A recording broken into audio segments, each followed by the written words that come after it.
અંકલેશ્વરમાં રામકથા દરમિયાન 117 વખત રક્તદાન કરનાર સહિત કોરોના યોદ્ધાનું સન્માન કરવામાં આવ્યું હતું।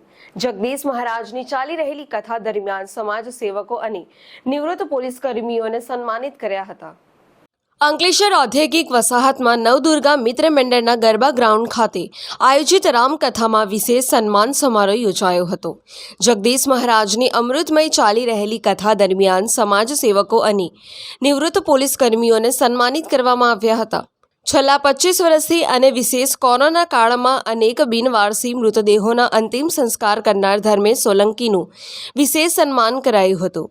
માનવ સેવાના અનોખું ઉદાહરણ પૂરું પાડનાર રશ્મિકાંત કંસારાને 117 વખત રક્તદાન કરવા બદલ સન્માનિત કરવામાં આવ્યા હતા। ભરૂચ જિલ્લા પોલીસ વિભાગમાંથી નિવૃત્ત થયેલા કનકસિંહ અને રમેશભાઈનું પણ નવદુર્ગા મિત્ર મંડળ દ્વારા સન્માન કરવામાં આવ્યું હતું। કાર્યક્રમમાં મંડળના સભ્યો અને વિશેષ આમંત્રિતો ઉપસ્થિત રહ્યા હતા। અત્રે અંકલેશ્વર ખાતે નવદુર્ગા મિત્ર મંડળ તરફથી ભરૂચ જિલ્લામાં કોરોના કાળ દરમિયાન असंख्य डेड बॉडी ने अवल मंजिले पहुंचनार श्री धर्मेशभाई सोलंकी तथा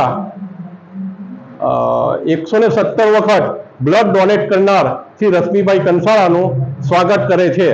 જેમનું સન્માન કરી યોગ્ય સહકાર આપવા વિનંતી કરેલી છે। તેમ છતાં નવદુર્ગા મિત્ર મંડળ પર તેમની માટે જરૂરિયાત જણાય તે જગ્યાએ સહકાર આપવા ઈચ્છા ધરાવે છે। પિન્ટુ મોદી, જનસાક્ષી ન્યૂઝ, અંકલેશ્વર।